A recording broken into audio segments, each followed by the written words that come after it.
Dikuduskanlah namamu, datanglah kerajaanmu, jadilah kehendakmu di bumi seperti di surga.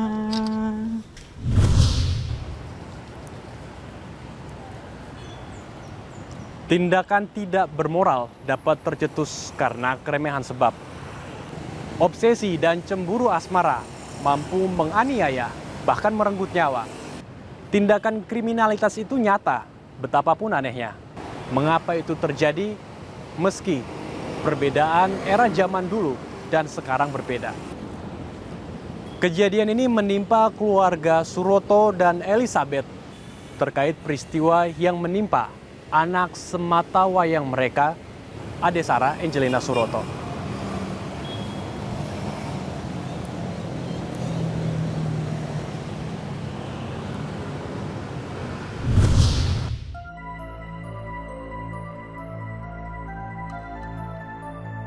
Sepanjang Maret 2014 hingga pertengahan tahun itu, media massa marak mengangkat kasus penganiayaan yang berakhir dengan pembunuhan yang menimpa Adesara Angelina Suroto. Pelakunya adalah mantan kekasih Adesara, Ahmad Imam Al-Hafid, dan kekasih barunya Hafid, Ashifa Ramadhani. Awalnya, Hafid merasa kecewa dan sakit hati karena Adesara telah memutuskan hubungan dengannya beberapa waktu lalu. Sementara Shiva, pacar baru Hafid, terbakar oleh api cemburu. Gelap mata membuat keduanya nekat melakukan hal yang keji yang menghilangkan nyawa Adesara, yang juga teman mereka semasa SMA.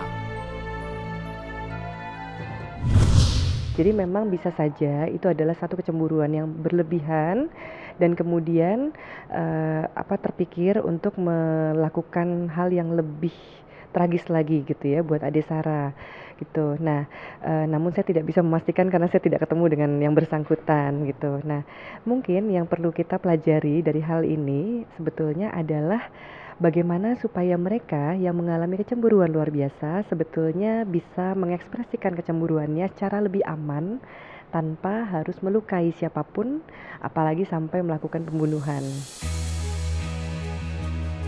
Apa yang dilakukan Hafid dan Shiva membuat mereka terjerat hukum. Seingat saya pasal-pasal yang dikenakan pada mereka itu ada premier, subsidiar, dan lebih subsidiar. Yang primernya itu pasal 340 yaitu pembunuhan yang direncanakan. Lalu yang subsidiarnya itu pasal 338 tentang pembunuhan. Dan yang lebih subsidiar lagi itu adalah pasal 353 tentang penganiayaan yang menyebabkan kematian. Itu 3 pasal, lapis-lapis pasal yang diberikan atau yang ditetapkan oleh dari pihak kepolisian sampai kejaksaan untuk para tersangka pada saat di tingkat kepolisian lalu kemudian menjadi terdakwa.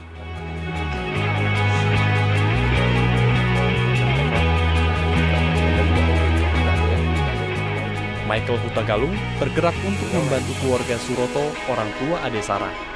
Ia adalah salah satu orang dari banyak orang yang tergerak untuk mendampingi pihak keluarga dalam persidangan dengan tulus tanpa imbalan sepeser pun.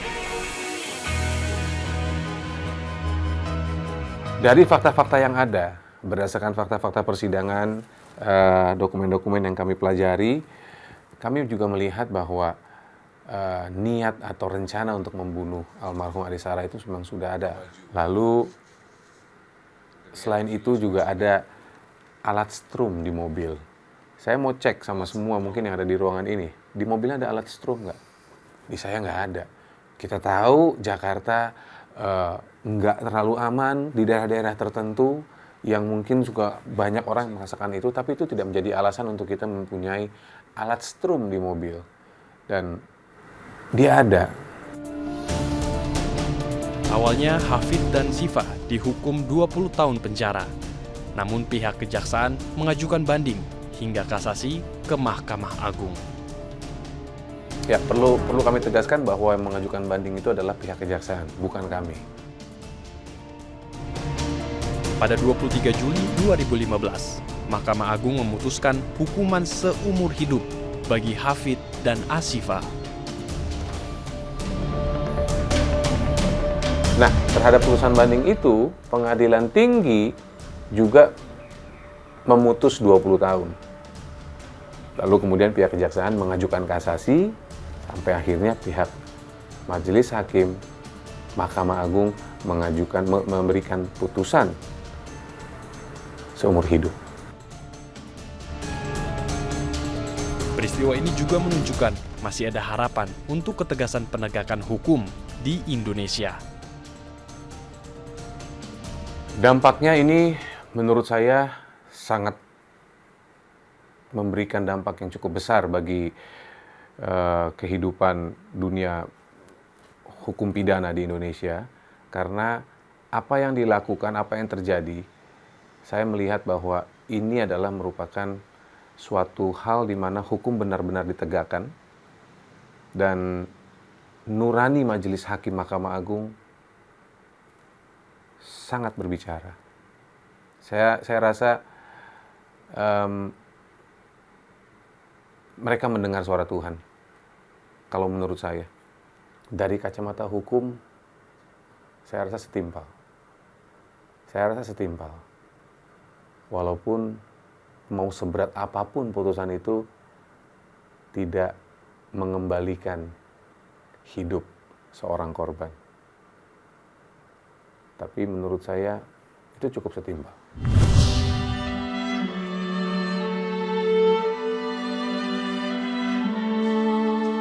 Sebagai anak satu-satunya, tentu Ade Sarah menjadi harapan dan kebahagiaan bagi orang tuanya. 6 bulan pertama adalah waktu yang paling berat bagi Suroto dan Elizabeth dalam menjalani kehidupan sehari-hari.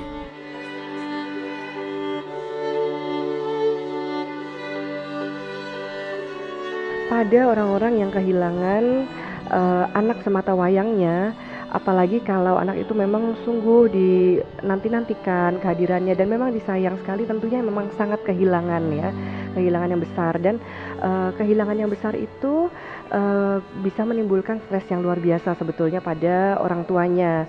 Itu bukan hanya sekedar merasa ada sesuatu yang hilang gitu dari dalam dirinya gitu ya, tapi juga ada beberapa perannya beliau yang kemudian jadi berubah. Kalau perbedaannya tentu sangat terasa, karena dulu waktu saya pulang kerja gitu ada yang perhatiin, maksudnya say hello, terus membuatkan sesuatu, terus ngajak ngobrol, ngajak bercanda. Kadang saya juga kangen karena dia suka usil gitu, godain gitu. Terus ya ada sesuatu yang hilang lah gitu. Tapi ya kita harus melihat ke depan. Ya, bahwa pada saat kami mengalami kehidupan di mana kehidupan kami sampai pada titik paling bawah, dan kami juga pernah membayangkan bahwa kami suatu saat akan mengalami kehidupan di titik yang sangat-sangat bawah. Kami tidak pernah membayangkan. Tuhan mengizinkan kami mengalami kedukaan, tapi Tuhan juga memberikan kita jalan keluar sehingga kita sanggup untuk melewati masa-masa yang tidak gampang ini. Mulai dari depresi gitu ya, karena kehilangan anak semata wayangnya, sampai yang marah terhadap diri sendiri ataupun terhadap lingkungan. Tapi mereka dengan cepat sampai pada tahap acceptance atau tahap penerimaan bahwa anak mereka memang sudah tiada gitu. Nah, saya cukup yakin bahwa mereka sampai cepat mengalami hal tersebut karena kedekatan mereka dengan Sang Pencipta gitu. Yang biasanya mereka yang bisa cepat memaafkan itu adalah mereka yang memang cukup rajin gitu ya, cukup baik dalam kehidupan beragamanya gitu. Dan bukan hanya masalah kehidupan beragama, namun dalam kehidupan spiritualitasnya, artinya hubungan antara dirinya dengan Sang Pencipta. Semasa hidupnya, Adesara memiliki sebuah buku panduan rohani. Buku itu memberikan banyak pelajaran bagi Suroto dan membantu menguatkan Suroto menghadapi masa-masa sulit.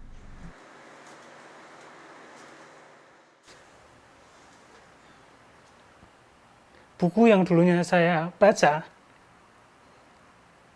ternyata mampir di kehidupan kami. Penderitaannya agak mudah. Tuhan izinkan saya bersama istri menjalaninya. Tapi di balik penderitaan itu bahwa Tuhan mendampingi. Tuhan menyertai sehingga kami bisa bertumbuh. Kami tidak larut dalam penderitaan, tapi kami bisa melepaskan dari penderitaan tersebut untuk bertumbuh kembali. Seperti itu sih, jadi materi-materi yang buku saya baca itu ternyata bahwa Tuhan punya rencana buat kami. Bahwa kehidupan yang mungkin kita rasa saat ini bersama keluarga atau siapapun, ternyata bahwa senyaman-nyaman itu ternyata bahwa itu kehidupannya sangat-sangat fana sekali. Pada saat Tuhan menginginkan untuk kembali, tidak ada yang pernah menyangka saat itu juga kita akan berpisah.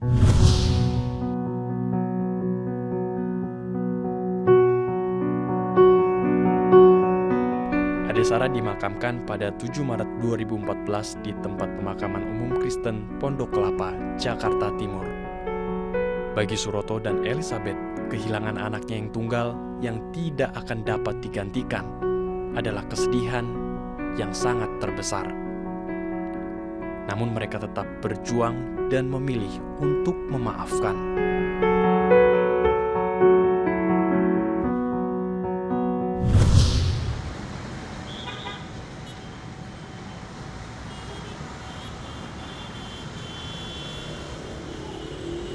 Oke, Bu Elizabeth, Pak Suroto, selamat siang. Siang.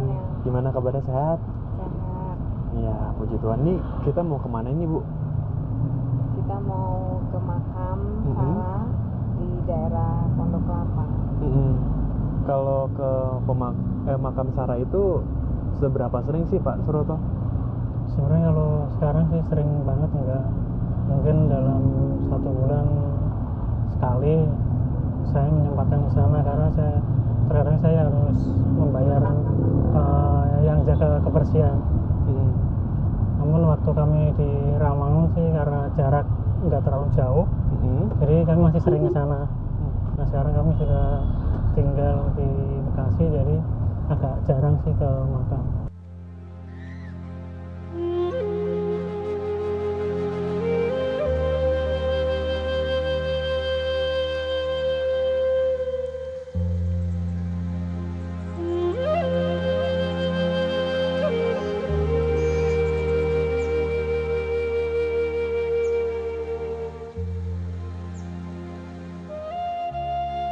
Keluarga Suroto dan Elizabeth mengakui masa terberat yang harus mereka lalui adalah masa 6 bulan pertama selepas kepergian Adesara.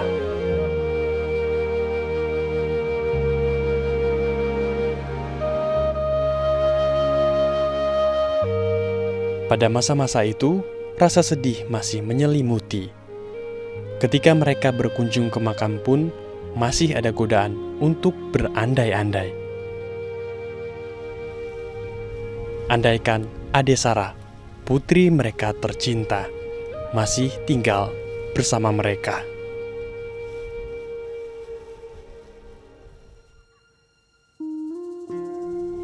Di tengah dukungan keluarga, Suroto dan Elizabeth bersyukur Tuhanlah yang memampukan mereka kuat melalui masa-masa terberat itu.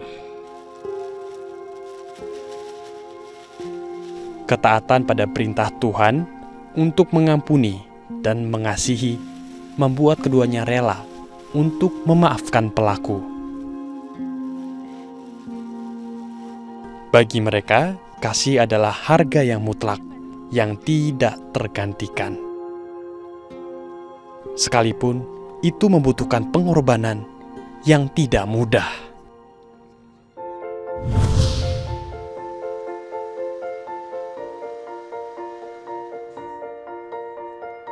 Kini, Suroto dan Elizabeth tinggal bertiga dengan salah satu sepupu adik Sarah yang paling dekat, Halida. Karyawan swasta berusia 27 tahun ini belajar tentang arti kasih dari kedua orang tua adik Sarah. Kalau itu ya saya ikhlas menerima kepergian dia, meskipun berat. Awal-awal juga berasa langsung sepi karena yang membuat rame ya dia di rumah gitu kan. Tapi balik lagi saya percaya dia udah bahagia di surga. Ya, saya sudah memaafkan mereka. Ya itu seperti yang saya bilang tadi, kalau saya nggak memaafkan mereka itu akan menimbulkan rasa benci, rasa gregetan, kenapa sih harus dilakuin. Nah, kalau kita biarkan itu terus justru akan semakin menimbulkan rasa benci, rasa dendam. Jadi pelan-pelan memang susah maksudnya mencoba memaafkan mereka.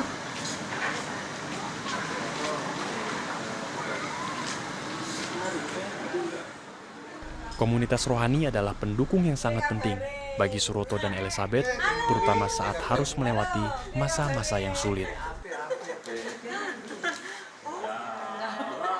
Komsel itu sangat membantu karena dari situ kita bisa sharing satu dengan yang lain, saling mendoakan. Kita juga bisa belajar Alkitab sama-sama. Kita juga bisa belajar rasa kekeluargaan yang sekarang agak sulit ya. Kalau bagi keluarga ya semakin bertumbuh di dalam Tuhan, semakin takut akan Tuhan, kemudian semakin bersyukur atas semua kebaikan Tuhan. Jangan mengingat hal-hal yang nggak baik gitu, karena itu akan membuat pikiran kita juga akan terbawa hal-hal yang nggak baik gitu. Tuhan pasti penuh belas kasih kepada orang-orang yang setia, yang taat, dan yang rendah hati. Melalui doa-doa, saya percaya melalui kesulitan yang mereka hadapi, di situ Tuhan membentuk, mengajar, mendidik, menguatkan imannya, dan mendewasakan imannya, mendewasakan karakternya, terutama karakter untuk semakin sabar, semakin penuh penguasaan diri. Karena ketika menghadapi kejadian itu pasti marah. Terima kasih kalau pada malam hari ini Tuhan. Jadi kami saling menguatkan. Kami bisa memberikan nasihat bahwa apa yang mungkin Tuhan izinkan untuk terjadi menjadi rancangan yang indah bagi kami semua di kemudian hari, termasuk apa yang menimpa Pak Suroto dan Ibu Elizabeth. Semua pasti akan indah pada waktunya. Memaafkan adalah salah satu bentuk cinta kasih yang paling sulit diterapkan. Tidak ada cinta kasih yang tanpa memaafkan, dan tidak ada maaf yang tanpa kasih, karena cinta kasih itu selalu memaafkan. Bukan karena kalah ataupun mengalah, namun karena semua orang pasti melakukan salah. Kebencian hanya akan memperkeruh situasi, dan memaafkan akan mendamaikan hati. Ibu sering berdoa dengan Tuhan, dan apa waktu itu jawaban Tuhan kepada Ibu Eli sehingga Ibu mau memaafkan kedua pelaku yang tidak melakukan hal yang seharusnya dilakukan? Tuhan bilang jangan membalas kejahatan dengan kejahatan. Kemudian Allah itu kasih, akulah Dia, aku tidak dapat menyangkal diriku. Aku menciptakan manusia serupa gambarku, dengan rohku aku hembuskan. Jadi kamu kuat. Tuhan tunjuk saya, bilang saya kuat. Jadi Tuhan menciptakan kita dengan segala macam kebaikan, jadi Tuhan juga yang memampukan kita untuk dapat melakukannya gitu. Kami sebagai orang tua itu hak kami untuk merawat dan mengasihi Sarah dirampas, kemudian hak hidup Sarah juga dirampas. Itu membuat suatu beban yang begitu berat, tetapi ketika saya mengucapkan kata-kata pengampunan itu, beban saya yang begitu berat itu terangkat. Dan saat itulah saya berhenti, air mata itu nggak keluar lagi. Jadi pada saat itu saya merasakan bahwa Tuhan itu memberikan saya rasa sayang kepada Hafid dan Asyifa, dan itulah yang membuat saya tuh seperti kaget gitu. Prinsip apa yang Bapak temukan dan kemudian diterapkan dalam ajaran Kristen, Pak? Ya kalau prinsip sebenarnya kan dari kejadian ini bahwa seperti apa yang terdapat di doa kami, bahwa kita juga harus mengampuni musuh-musuh kami. Ternyata bahwa doa yang kita ucapkan, mungkin tiap orang kan berbeda-beda ya. Ternyata itu harus saya lakukan dengan keadaan yang mungkin tidak enak ya. Jadi sebagian kecil yang saya dapatkan bahwa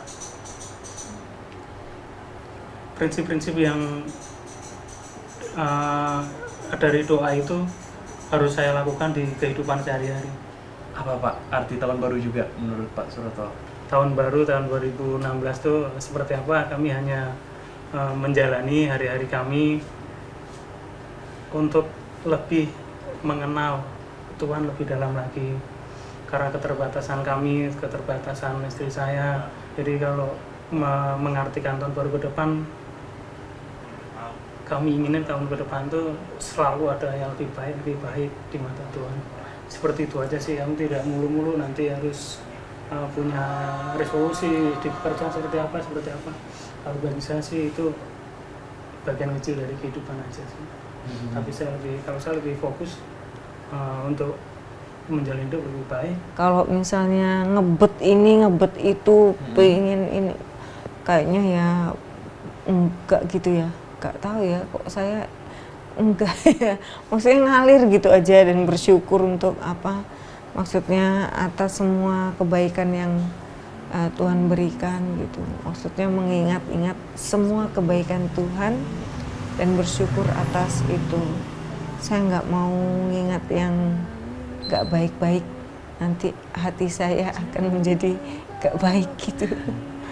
Pokoknya ngalir aja, tahun baru, tahun dimana kita harus tetap hidup dan melakukan ini bersama Allah, melakukan hidup bersama Allah. Yang jahat, sebab Kaulah yang punya kerajaan dan kuasa dan kemuliaan sampai selamanya.